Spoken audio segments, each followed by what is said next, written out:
Shalom, bertemu kembali dengan saya Pendeta Chandra Gunawan. Hari ini kita akan mendiskusikan mengenai salah satu topik yang barangkali kita perlu pelajari, yaitu mengenai yang disebut sebagai eskatologi.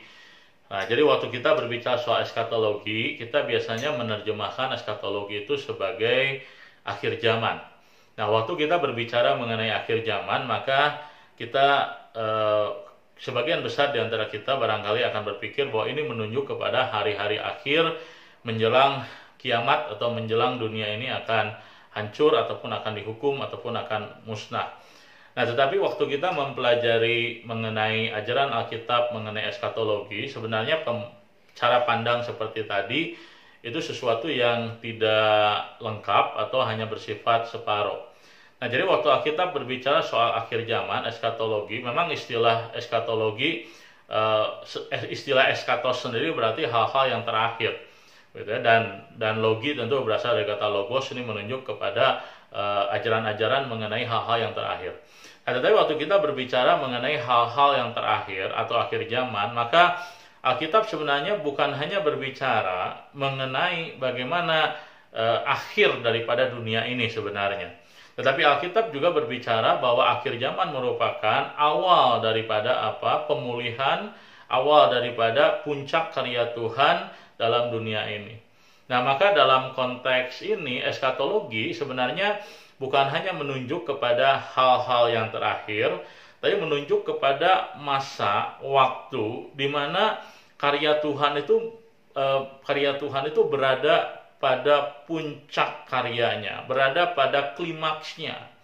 Nah, maka di dalam Alkitab waktu kita berbicara soal eskatologi, baik kita membaca kitab Wahyu misalnya ataupun kitab-kitab yang lain, kita kemudian menemukan bahwa ternyata akhir zaman itu berbicara mengenai dua sisi. Betul, satu sisi adalah the end of the world, itu satu sisi, artinya bahwa dunia yang sekarang ini ada akan berakhir.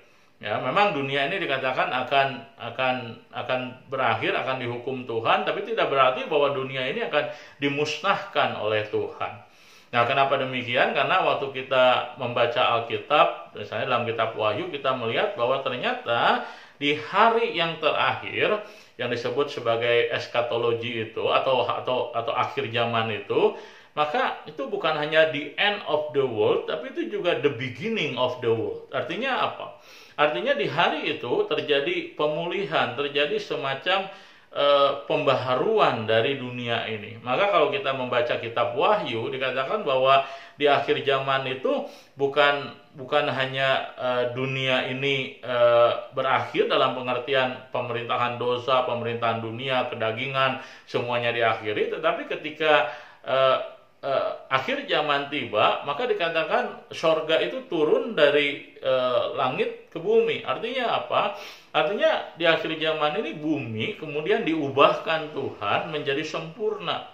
Maka sebuah terminologi yang seringkali digunakan untuk menggambarkan bagaimana keadaan bumi ketika Tuhan datang yang kedua kali di akhir zaman itu, dikatakan bumi akan menjadi di heavenly earth. Artinya apa? Bumi itu memiliki unsur yang bersifat sorgawi. Maka dikatakan langit dan bumi menjadi satu, dan langit sorga akan tidak lagi seperti sekarang, dan bumi tidak lagi seperti sekarang. Nah, maksudnya bagaimana? Maksudnya sorga dan bumi menjadi satu, sehingga sorga yang semula bersifat rohani, kemudian sorga ini juga memiliki unsur materi, dan dunia yang bersifat materi ini juga memiliki unsur yang bersifat rohani. Nah, inilah yang sebenarnya disebut oleh Rasul Paulus sebagai sebuah rahasia dari karya pekerjaan Tuhan. Bagaimana Tuhan memperlihatkan melalui kedatangannya bahwa yang ilahi dengan yang materi menjadi satu. Nah, itu yang ada di dalam diri Kristus, bukan? Bahwa Kristus sepenuhnya Allah, sepenuhnya manusia. Nah, maka Kristus itu menjadi model dari apa? Dari apa yang Tuhan akan kerjakan waktu akhir zaman tiba, bahwa Tuhan akan mengubahkan yang materi yang sekarang ada menjadi bersifat rohani. Maka digambarkan di dalam Alkitab orang-orang yang masih hidup ketika Tuhan datang yang kedua kali, mereka akan diubah sekejap mata menjadi apa? Menjadi manusia-manusia baru yang memiliki baik unsur materi maupun unsur rohani. Sedangkan mereka yang sudah meninggal duluan sebelum Yesus datang, mereka sekarang makhluk-makhluk rohani, tetapi ketika Yesus datang, mereka akan diberikan tubuh kebangkitan sehingga mereka memiliki juga yang namanya unsur materi. Nah, jadi di dalam ajaran Alkitab kita belajar bahwa eskatologi sebenarnya bukan sekedar berbicara mengenai bagaimana Tuhan akan mengakhiri dunia ini, tapi bagaimana Tuhan akan mengawali dunia ini dengan sebuah dunia yang baru yang disebut sebagai langit dan bumi yang baru. Nah, maka waktu orang berbicara mengenai eskatologi, sebenarnya eskatologi itu merupakan sebuah teologi pengharapan. Itu bukan sekedar merupakan sebuah teologi yang membuat orang-orang Kristen merasa takut oleh karena kita berbicara mengenai hal-hal yang mengerikan di akhir zaman.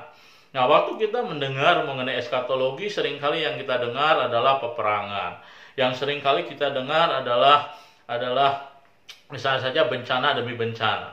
Nah, tetapi apa yang Alkitab bicarakan tentang hal-hal tersebut sebenarnya adalah satu sisi dari eskatologi. Nah, maka waktu Alkitab berbicara mengenai eskatologi, misalnya dalam Matius pasal 24, kita akan belajar bahwa Tuhan Yesus ternyata juga menggambarkan bahwa ketika akhir zaman, ketika bumi ini menjelang akhir zaman, bukan hanya akan ada penyesatan, bukan hanya akan ada penghukuman, bencana demi bencana, tapi dikatakan bahwa kerajaan Allah akan terus diberitakan.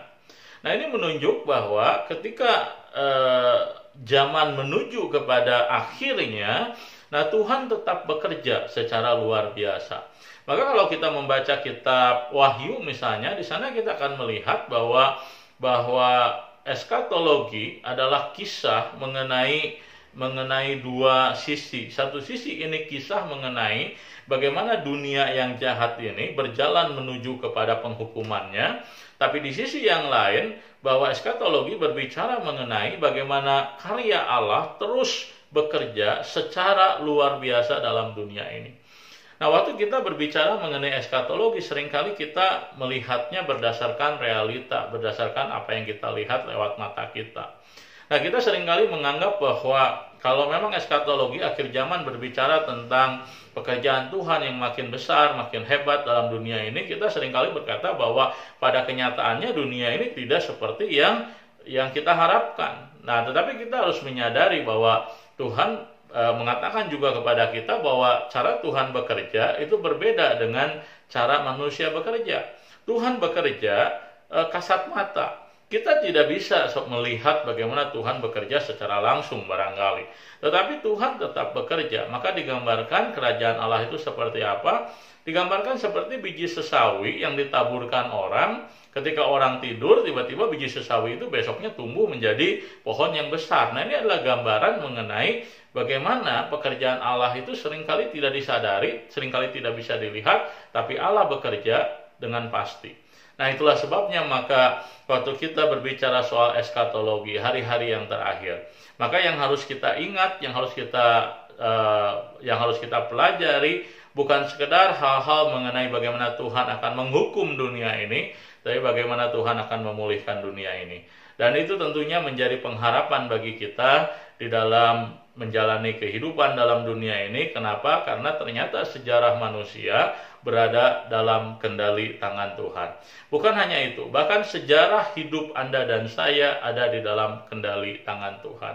Itulah sebabnya maka orang-orang percaya harus belajar untuk menyerahkan hidupnya kepada Tuhan, percaya bahwa Tuhanlah yang memegang kehidupannya, tidak ada sesuatu pun yang terjadi dalam kehidupan kita tanpa seizin Tuhan.